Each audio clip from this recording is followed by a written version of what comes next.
네, 고려대학교 뇌공학과 김성필을 하고요. 제가 그 출신이 공학이라서 이 아이트래커 연구를 할 때 주로 이 데이터를 어떻게 분석할 것인가에 좀 초점을 맞춰가지고 연구를 진행하였습니다. 그래서 오늘 그 발표 중에서 제일 재미없는 부분이 되지 않을까 하고 내심 좀 걱정이 되긴 하지만은 최대한 좀 쉽게 설명해 드릴 수 있도록 하겠습니다. 그래서 저희 그 제목을 힙맵과 그 AOI 분석, 방금 조금 전에 그 발표 때 말씀해 주신 것처럼 아이트래커 데이터가 주어졌을 때 그 아이트래커를 모델링하고 분석하는 그 방법, 기존의 방법들을 좀 더 이제 개선할 수 있는 방법이 없을까 하고 고민을 하다가, 저희가 알고 있는 여러 가지 수학적인 모델을 사용해서 한번 분석해보자 하는 그런 접근 방법을 택했습니다. 그래서 그걸 통해서 나온 어떤 여러 가지 결과들이 있는데, 오늘은 그 중에서 특히 이제 어떻게 이 모델링을 하게 됐나 하는 배경을 주로 설명해 드리면서 그 개념 위주로 말씀드리도록 하겠습니다. 그래서 저는, 아무래도 공학도이기 때문에 데이터를 보지 않으면 잘 믿지 않는 그런 습성이 있거든요. 그래서 그러면 그런 어떤 관점에서 이렇게 연구를 하고 있다고 이해해 주시면 될 것 같습니다. 그래서 오늘은 주로 연구 배경 왜 하게 됐나 하고 관련 선행 연구를 짧게 말씀드리고, 하울링이 계속 이렇게 일어나는데, 저희 들리시나요?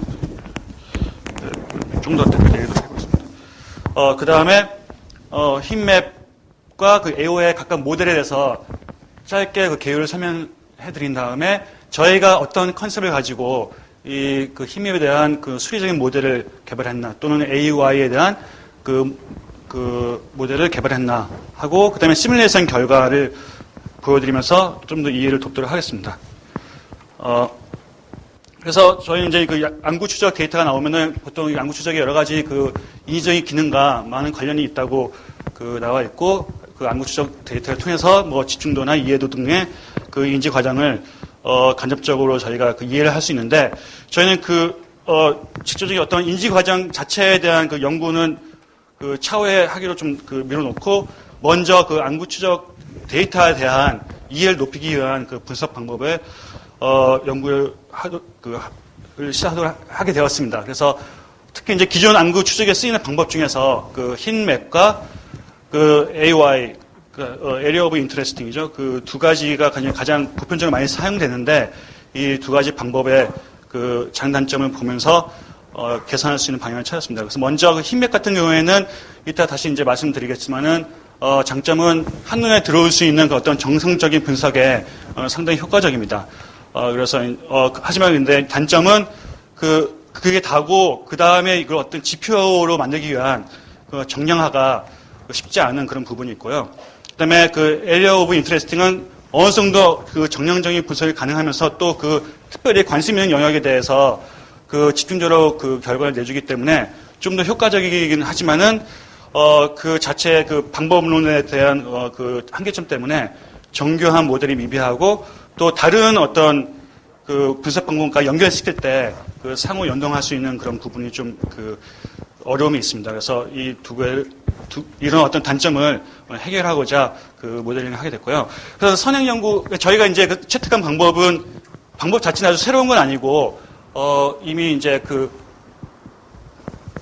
패턴 분석이나 그런 영역에서 많이 연구되는 그런 사용되는 방법을 채택한 건데, 특히 저희가 이제 아이디어를 얻은 게 일본에서 사와 하타 교수 팀에서 한 그런 연구인데, 약간 아이트래커 연구 중에서 교육 쪽에 포커스 되는 연구였습니다. 그래서 연구의 목적은 뭐였냐면은, 안구 운동과 이해력이 어떤 관계가 있지 않을까 하는 연구였습니다. 그래서 연구 자체는 교육 프로그램을 보여주고, 교육 프로그램에서 이제 어떤 내용들이 나옵니다. 그래서 한 클립을 보여준 다음에 그 후에 교육 프로그램과 관련된 내용의 질문들을 하면서 그것을 이제 피험자가 맞추도록 합니다. 그래서 그러면서 동시에 클립을 보여줄 때, 비디오를 보여줄 때 안구 운동도 같이 추적을 하면서 시선 데이터를 같이 모았죠. 그래서 그다음에 시선 데이터에서 새로운 방법, 좀 이따 설명드릴 엔트로피라는 그런 개념을 사용해서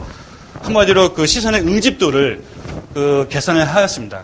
그래서 그 응집도 하고, 그 다음에 그 교육 프로그램과 관련된 내용에 대한 그 답을 맞추는 그런 맞추는 확률, 옳게 대답할 확률과의 상관관계를 봤는데, 그 상관관계가 높다, 그러니까 응집도가 높을수록 그 맞춤 확률이 커진다는 그런 어떤 관계를 보게 됐습니다. 그래서 실제로 이 논문에서 그 분석한 방법은 예를 들어서 이제 왼쪽과 같이 이렇게 안구 데이터, 시선 데이터가 이렇게 분포되어 있을 때 이것을 어떤 하나의 그룹으로, 하나가 아니지만 여러 개의 그룹으로 묶은 다음에 이것을 정량화해가지고 통계적인 방법을 이용해가지고 어떤 한 엔트로피라는 계산값, 결과값을 내놓습니다. 그래서 이거는 어떤 지표로 사용되면서 이 지표를 통해가지고,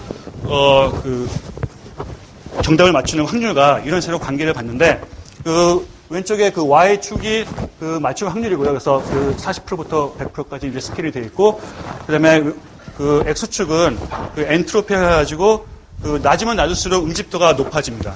그래서, 저희가 볼 수 있듯이 두 개 비교해 봤더니 이런 어떤 상관관계가 나왔죠. 그래서 엔트로피가 낮을수록, 즉, 그러니까 시선의 응집도가 높을수록, 맞춤 확률이 커진다는 어떤 관계를 밝혀낸 논문입니다. 그래서 저희는 이 중에서 특히 이제 방법론, 엔트로피라는 어떤 물리적인 개념을 도용해서, 안구 추적 데이터를 분석할 수 있다는 그런 개념을 저희가 그대로 받아들여가지고, 이것부터 출발해서 저희 힘맵뿐만 아니라 AOI도 같이 이렇게 정량할 수 있는 그런 어떤, 접근 방법을 사용하였습니다. 예. 그래서 먼저 이제 힘맵을 저희가 어떻게 정량하였는지, 모델링 하였는지 설명드리도록 하겠습니다.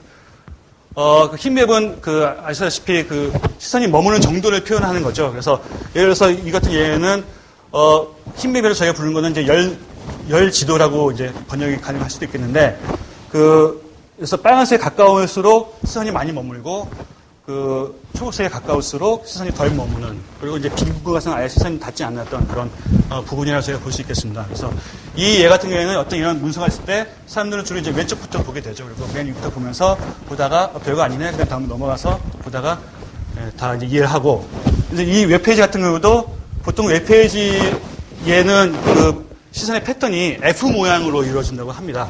그래서 제일 처음에 이제 타이틀을 먼저 보고, 그다음에 첫 센텐스를 좀 보다가 별거 없구나, 그다음에 보다가 하다가 그다음에 다음에 넘어가고, 그런 식으로 해서 모양이 대충 F 형태로 생겼기 때문에 이런 패턴을 띈다고 하는데, 그래서 힘맵은 말 그대로 이런 어떤 열 지도를 계산해내는 그런 방법이고, 그래서 안구 추적 시선 데이터가 쭉 있으면은 그것을 이제 분포로 따져가지고 이렇게 그냥 지도 형태로만 표현해주는 상당히 단순한 그런 방법이라고 할 수 있겠습니다. 하지만 이제 한눈에 확 들어오죠. 그래서 사람들이 어디 많이 봤구나. 그리고 한 사람뿐만 아니라 여러 명의 시선 데이터를 한 번에 모아가지고 이렇게 하나의 맵으로 표현할 수 있으면은 많은 사람들이 대체로 어디 많이 보는구나 하는 것을 알 수가 있겠습니다. 하지만 이제 그래서 보기는 좋은데 그 다음에 이것을 그러면 정량할 수 있겠느냐? 그래서 이것을 점수를 매길 수 있겠느냐 하면 좀 이렇게 얘기는 달라지죠. 그냥 저길 많이 봤다는 정보까지밖에 없는 거죠. 그래서 저희가 좀 전에 선행 연구, 일본에서 한 선행 연구의 방법론을 그대로 따라서 일단 이 물리적인 개념인 엔트로피라는 개념을 사용해 보도록 하겠습니다. 근데 엔트로피는 원래 클래시컬한 고전 물리학에서 많이 나왔지만은 여기서 물리학 쪽에서는 이제 얘기하기로는, 예를 들어서 이 예에서는 이건 엔트로피가 낮고 엔트로피가 높습니다. 그러니까 많이 퍼져 있으면서 좀 더 골고루 분포되어 있으면은 엔트로피가 높은 거고, 이렇게 응집되어 있으면은 엔트로피가 낮은 겁니다. 하지만 이제 물리학적인 개념보다 저희가 더 이해하기 쉬우려면은 이제 통계학적인 개념을 좀 설명드리면 더 좋을 것 같은데, 예를 들어서 제가 동전이 있는데 앞면과 뒷면에 있는 동전을 던졌을 때 앞면이 나올 확률과 뒷면이 나올 확률이 둘 다 50%다. 예, 그렇게 됐을 때 엔트로피가 제일 높습니다. 이 동전 같은 경우는. 근데 예를 들어서 제가 특수한 동전을 만들어가지고 앞면이 나올 확률이 4분의 3이고 뒷면이 나올 확률이 4분의 1로 만들었다. 가능하겠죠, 어떻게 하면. 근데 그렇게 동전을 튀기면은 그때 엔트로피는 좀 떨어집니다. 예, 그 이유는, 그래서 거기서 엔트로피가 얘기하는 게 뭐냐면은 불확실성의 정도라고 저희가 해석하면 좋을 것 같습니다. 그래서 얼마큼 이게 예측 불허하냐. 그래서 예를 들어서 동전이 두 개가 확률이 나올 확률이 똑같으면은 뭐가 나올지 예측이 사실 하기 힘들죠. 예, 계속 50대 50으로 나오니까.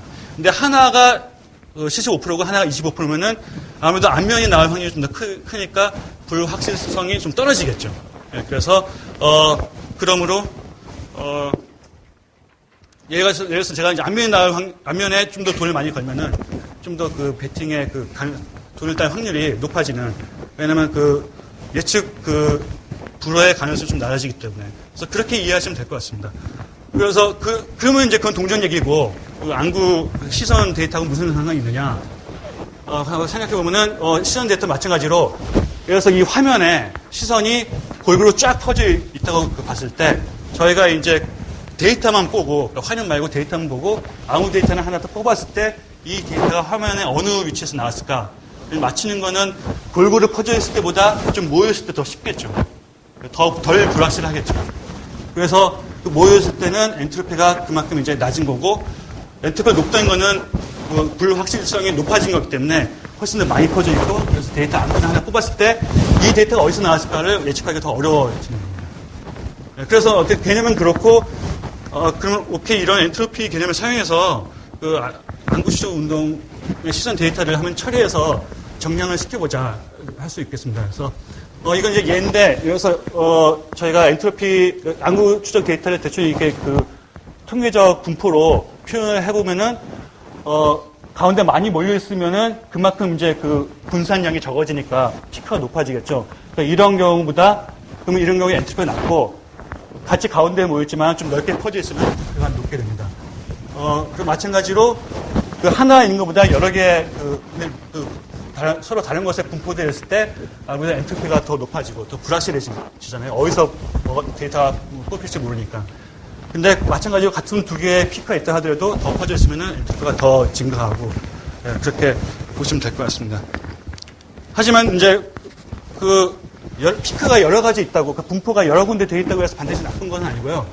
이 예를 봤듯이 여기서는 이제 한 곳에 주로 이제 시선이 집중되어 있고, 여기는 이제 여러 개 퍼져 있지만은, 각각에 퍼져 있는 정도가, 분포된 정도가 아주 샤프하게 이렇게, 아주 군데군데 이렇게 밀집되어 있으면은, 그런 경우에 엔트로피가 더 낮아질 수가 있습니다. 근데 반대로 이제 한 곳에 모여있더라도 좀 넓게 퍼져 있으면은, 엔트로피가 상대적으로 높아지고요. 그래서 엔트로피가 센시티브한 부분이 얼마큼 넓게 퍼져 있느냐가 더 중요하지, 어디 퍼져 있느냐는 약간 좀 덜 중요하다고 하는 어떤 특성을 가지고 있습니다. 네, 그래서 저희는 이제 시선 분포의 종류에 따라서 엔트로피를 적용하는데, 예를 들어서 시선이 이렇게 몇 군데밖에 없을 경우에는 저희가 이제 가우시안이라 해가지고 정규 분포 모델을 사용해서 모여있는 데다가 중심을 놓고 모델링을 하게 됩니다. 그래서 데이터가 분포되어 있는 정도에 따라서 몇 개의 피크를 사용할 것인지, 그다음에 몇 개의 정규 분포를 같이 모아가지고 하나의 모델을 할 건지, 그런 것을 정하긴 합니다. 근데 이제 약간 이제 디테일한 부분이니까 길게 설명 안 드리고요. 그래서 예를 들어서 아까 봤던 웹페이지 F 모양 패턴 같은 경우에는 저희가 피크를 한 4개 정도 정해가지고 엔트로피를 계산할 수도 있지만은, 이 데이터의 특성상 F 모양을 그대로 살고 싶으면은 피크를 한 14개 정도 더 사용하는 것이 더 적절하다고 볼 수 있겠습니다. 그래서 이런 경우에는 좀 더 작지만은 밀집되어 있는 그런 분포로 여러 개 사용해서 엔트로피를 계산하는 게 좋고요. 그 다음에 이제 전 예같이 그룹이 좀 두 개로 확실히 이렇게 두드러지게 묶여있는 경우 같은 경우에는 피크를 여러 개 사용하게 되면 아무래도 이렇게 좀 이렇게 으그러지고 두 개를 사용해서 특징적인 것만 살리는 것이 엔트로피를 계산하는 게 더 좋은 방법이라고 저희가 볼 수 있겠습니다. 그래서 이건 이제 방법론적인 얘기고, 저희가 이제 실제 데이터 갖고 좀 시뮬레이션 해봤는데, 이제 이 화면, 사진에서 시선이 머문 그런 데이터를 저희가 이제 퍼블릭하게 나와 있는 데이터를 구성을 했습니다. 그래서 이 예에서 보여드리는 거는 피크를 하나 사용했을 때하고 여러 개 사용했을 때 엔트로피가 같이 달라지면서 실제로 이제 사람들이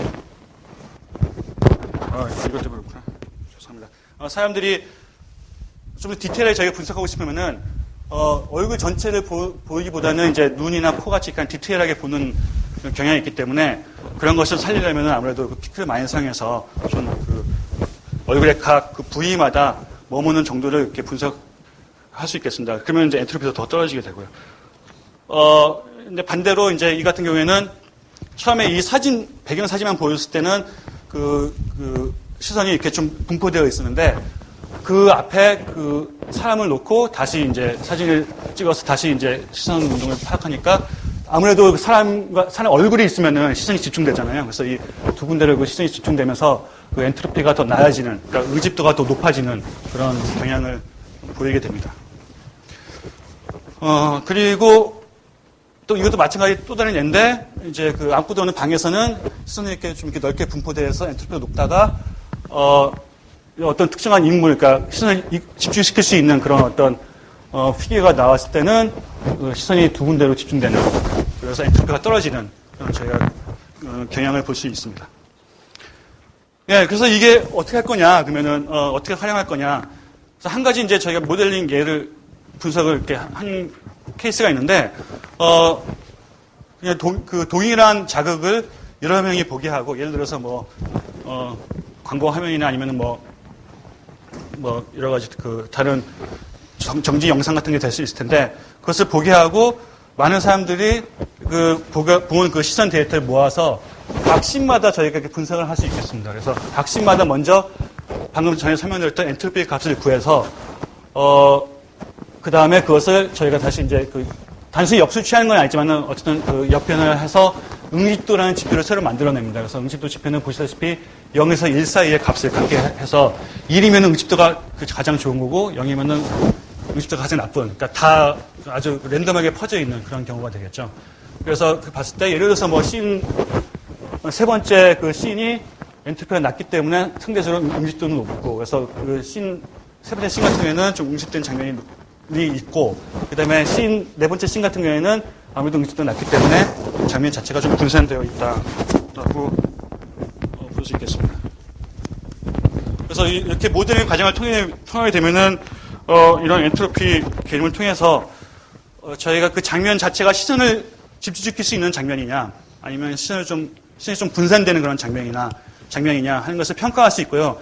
가장 이제 여기서 저희가 말씀드리고 싶은 거는 이것이 하나의 지표화돼서 나올 수 있다 하는 그런 어떤 모델링의 장점이 있겠습니다. 하지만 이제 또 질문이 있겠죠. 그러면 이렇게 예를 들어서 어떤 광고문이 있는데 이 광고문을 보여줬더니 응집도 지표가 높았다.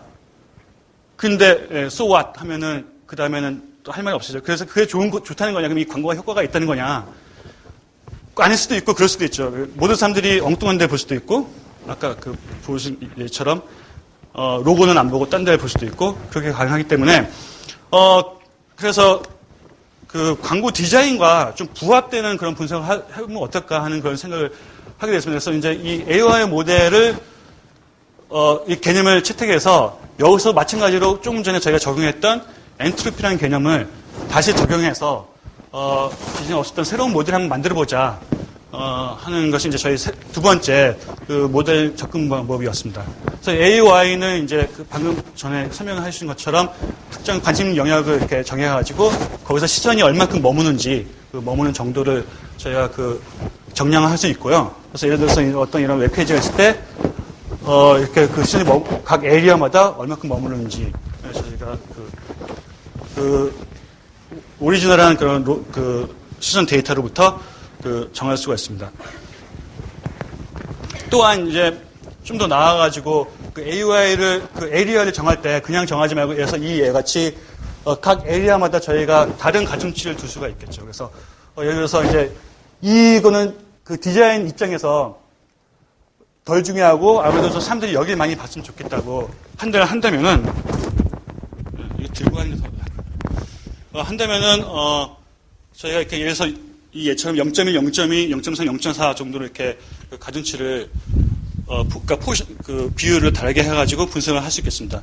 근데 이럴 때 만약 예를 들어서 시선이 여기도 동일하게 한 200개가 모였고 여기도 200개가 모였다. 그러면 우리가 의도한 거하고 약간 다를 수 있겠죠. 우리가 의도한 거는 여기가 200개 모였으면 여기 400개가 시선이 모였으면 하는데, 그렇지 않기 때문에 그렇게 해서 좀 상대적으로 비교할 수 있는 그런 방법이 있겠습니다. 하지만 이제 그래서 AOI를 이렇게까지 이제 이렇게 약간 변형시켜서 할 수 있는데 문제는 일단 AOI 자체가 어떤 특정 영역에 얼마큼 들어왔나 카운트만 할 뿐이고 그 다음에 그 AOI 관심이 밖에 있는 영역에서의 그 시선 분포에 대해서는 크게 신경 안 쓴다는 그런 어려움이 있고 두 번째는 그 수학적으로도 그냥 0 아니면 1이 되잖아요. 그래서 그 들어왔냐 안 들어왔냐 그것만 되기 때문에 이걸 좀 더 이제 유연성 있는 모델로 하기가 쉽지가 않습니다. 그래서 이런 단점을 극복하고자 상대 엔트로피라는 그런 개념을 사용했는데 그 개념은 딴 게 아니라 그래서 그 두 개의 분포가 있을 때 이 예에서는 요 위에 그 분포가 있고 이 밑에 분포가 있고요. 예를 들어서 이게 이제 저희가 원하는 광고 문구에서 이 빨간 부분이 우리 관심 영역이고 거기에는 시선이 많이 머물렀으면 하는 그 의도가 있고 실제 그 시선이 한 번의 경우에는 여기에 집중되어 있고 또 한 번의 경우에는 여기에 집중되어 있다고 하면은 그 중에서 당연히 이제 시선이 여기 집중된 이 부분이 관계성이 높겠죠. 그래서 그거를 어떻게 수치화할 수 있을까 하고 이제 고민하다가 이런 관계 엔트로피 개념을 사용하게 됐습니다. 그래서 보시다시피 두 개는 거의 동일한 그런 분포를 갖고 있기 때문에 위치만 다르지 각자의 엔트로피는 똑같은데 이제 그 원래 그 광고 문이나 어떤 원래 그 화면과의 관계성을 따져보니까 왼쪽 같은 경우에는 그 관계 엔트로피가 상당히 훨씬 더 작죠. 오른쪽에 비해서. 그래서 관계 엔트로피가 적을수록 마찬가지로 더 관련성이 있다고 저희가 볼 수 있기 때문에 이 관계 엔트로피를 사용하면은 우리가 그 AOI를 정량할 수 있지 않을까 하고 이렇게 판단하게 되었습니다. 그래서 이런 방법을 사용했고요. 엔트로피 그 계산하는 방법은 이제 뭐 다른 통계학적인 방법을 사용하기 때문에 디테일하게 말씀드리진 않겠고, 그래서 이런 방법을 사용해서 저희가 좀 그 몇 가지 시뮬레이션 해봤는데 예를 들어서 뭐 이게 화면이 있고 이 가운데가 우리가 좀 사람들이 많이 봤으면 하는 그런 관심 영역이다. 그래서 그 디자인 컨셉 자체가 이렇게 되었으면은 그런데 이제 두 가지 결과가 나왔을 때 왼쪽 같은 경우에는 엔트로피는 상대적으로 적지만은 관계 엔트로피는 좀 높죠. 7점 얼마가 나왔고 오른쪽 같은 경우에는 관계 엔트로피가 오히려 1.7 정도 나와가지고 당연히 이제 그 가운데를 많이 봤을 때 관계성이 더 높은 것을 저희가 볼 수 있고요. 또한 이제 예를 들어서 저희가 가중치를 영역마다 줄 수도 있는데 오른쪽에 제일 중요하고 그다음에 덜 중요한 그런 식으로 이렇게 가중치를 주게 되면은 이렇게 이제 설계자 의도가 되었다고 치면은 왼쪽과 오른쪽 같은 그런 그 시선 데이터가 나왔을 경우에 오른쪽이 더 관계성이 미미하지만 더 이제 관계성이 더 높게 되죠. 그래서 이렇게 그 영역의 가중치를 준 경우에도 손쉽게 하나의 지표로서 그 관계성을 나타낼 수 있다. 수치화가 가능하다 하는 것을 저희가 볼 수가 있습니다. 그래서 이제 아까 똑같은 그림인데 아까 같은 경우에는 이제 엔트로피가 11점 정도 나왔고요. 이 자체 엔트로피가 이거 같은 경우는 12 정도 나왔는데 이것을 저희가 예를 들어서 우리가 원하는 거는 이 사진에서 이쪽 영역을 많이 봤으면 좋겠다 하고 했을 때는 이 사진 같은 경우는 당연히 이제 관계성이 별로 없겠죠. 왜냐면 이거는 시선이 가운데 몰려 있으니까. 그래서 그 관계 엔트로피가 상당히 높아서 관계성이 덜하고 밑에 그림 같은 경우에는 관계 엔트로피가 훨씬 낮기 때문에 훨씬 더 그 관계성이 강하다 하는 것을 볼 수 있고, 그 반대로 이제 만약 가운데가 시선이 우리가 원하는 의도하는 그런 관심 영역이다 하는 경우에는 또 그 반대의 그 결과를 저희가 볼 수가 있습니다. 그래서 아까 마찬가지로 이것도 저희가 실제로 적용을 하고자 한다면은 어떤 그 디자인 컨셉이 들어간, 그래서 그 AOI가 정해진 좀 우리가 정할 수 있는 그런 그 자금을 주고요. 또 이제 그 다수의 피험자가 동일한 자극을 보게 하고, 그래서 저희가 관계 엔트로피를 구해가지고 마찬가지로 어떤 시인이 그 설계자 의도와 부합되는 그런 그 시선 집중을 이뤄냈는가 하는 것을 그 지표화할 수 있겠죠. 그러면 저희가 말씀드리자면 장점 중에 하나는 이렇게 엔트로피라는 개념을 사용해가지고 뭔가를 정량하면서 수치할 수 있기 때문에 거기로부터 지표를 만드는 것은 크게 어려운 일이 아닙니다. 그래서 이렇게 지표가 일단 나오면은 저희가 그 씬 바이 씬으로 평가도 가능하고 뭐 광고 모델 바이 모델로 평가도 가능한 그런 경우가 될 수 있겠습니다. 여기서 이제 한 가지 전제 조건은 우리의 디자인 컨셉을 확실히 얘기할 수 있다 하는 것이 좀 문제가 되는데 그거는 좀 또 차후에 또 다른 얘기가 될 수 있겠습니다. 네, 그래서 뭐 환영 방안은 이렇게 여러 가지 가능성이 있겠고요. 그래서 정리하자면은 저희가 오늘 제가 말씀드린 거는 기존의 시선 데이터 분석 방법인 힙맵과 그다음에 이제 AY 방법을 현재 있는 상태로 사용하는 것도 가능하지만 이제 정량화 부분이나 어떤 지표화 부분에 약간 어려움이 있기 때문에 그것을 새로운 모델을 적용해가지고 좀 지표화할 수 있지 않을까 하는 그런 접근을 했고요. 그래서 그거에서 나온 결과를 이렇게 보여드려서 이렇게 되면 이제 지표화가 되면은 나중에 이제 평가나 아니면 다른 어떤 인지적인 효과나 다른 모델과의 연동이 훨씬 더 용이해지지 않을까 하는 기대를 가지고 있습니다. 네, 이상으로 마치도록 하겠습니다.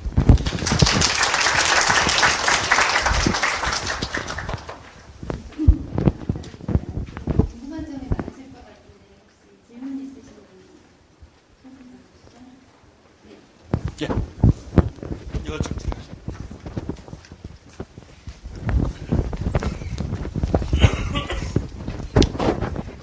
발표하실 내용 중에서 엔트로피를 이용하셔서 반대로 역수를 취하셔서 응집도 지표를 보셨는데 만약에 실험 디자인에서 만약에 우리가 응집도보다는 오히려 반대로 산포도를 보고 싶다 그러면 이걸 엔트로피를 그대로 쓰면은 산포도 지표로도 살 수 있는 예, 거. 그대로 쓰는데 이제 지표화 시키려면 어느 정도 노멀라이제이션이라고 뭐라고 하셨죠? 그 작업이 좀 필요하긴 하겠지만 그대로 사용할 수 있습니다.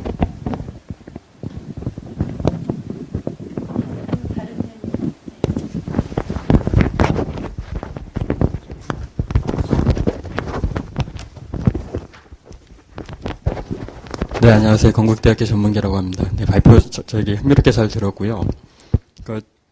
이제 발표하시는 중에 지금 이제 발표하신 거 어떤 가장 중요한 포인트 중에 하나가 우리가 이제 교육 현장에 이용을 한다라고 하면 아까 이제 어떤 교육 환경 어떤 비디오 같은 거 보여주시고 이랬었잖아요.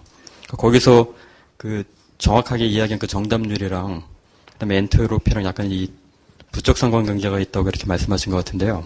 상관계가 실제로 얼마나 높았는지. 아까 그림으로 아까 보여주셨을 때는 약간 좀 이렇게 좀 굉장히 퍼져 있는 것 같아서 그 점이 좀 궁금합니다. 네. 정확히 기억이 안 나는데 상관 개수가 한 0.56 사이였던 것 같은데요. 그래도 어쨌든 유의미한 상관관계가 나왔기 때문에 그래서 논문에 기재된 것 같고요. 네. 다른 비슷한 연구는 아직 본 적이 없어가지고 또 후속 연구가 있었는지. 네. 그리고 또 한 가지는 아까 엔트로피 수치 응집성 수치로 변환하기 전에 엔트로피를 이제 비교하실 때 예를 들면 뭐 배경 화면에 인물이 없는 거랑 인물이 있는 거랑 이렇게 제시하셨을 때 거기서 나온 수치 자체가 뭐 11점 얼마 그다음에 10점 얼마 이런 식으로 나와 있는데 그 차이가 통계학적으로 이렇게 유의미하다고 볼 수 있는 차이인가요? 그러니까 엔트로피 지표를 우리가 해석을 할 때 거기에 이렇게 약간 좀 이렇게 뭐 인덱스 역할을 하는 그런 어떤 지표 점수들이 혹시 있나요? 네, 그게 가능하고요. 왜냐면 그건 이제 저희가 그걸 확인하기 위해서 하는 가지 방법 중에 하나가 그러면 두 개의 사진에 대한 데이터를 섞어봐서 했을 때는 분포가 다르게 나오는지 그래서 섞었을 때 분포보다 훨씬 더 이제 유의미하게 다른 그런 분포가 한 가지 사진에서만 나오면은 저희 통계적 유의미를 쌓을 수 있고요. 아까 보시다시피 뭐 숫자가 10점 얼마, 11점 얼마 해가지고 좀 약간 비슷한 것 같잖아요. 근데 그 숫자 자체는 전체적으로 의미 별로 없고요. 이제 그것을 주어진 자극에 맞게끔 얼마큼 0, 1 스케일로 지표하냐가 더 중요하거든요. 그거는 주어진 자극의 특성이 따라서 또는 데이터 샘플에 따라서 저희가 스케일을 그러니까 미니멈부터 맥시멈까지 스케일을 가지게 되면은 실제로는 스케일이 0에서 20이 될 수도 있고 뭐 10에서 12가 될 수도 있잖아요. 그러면 이제 또 차이가 많이 날 수 있으니까 데이터마다 다를 것 같습니다. 감사합니다.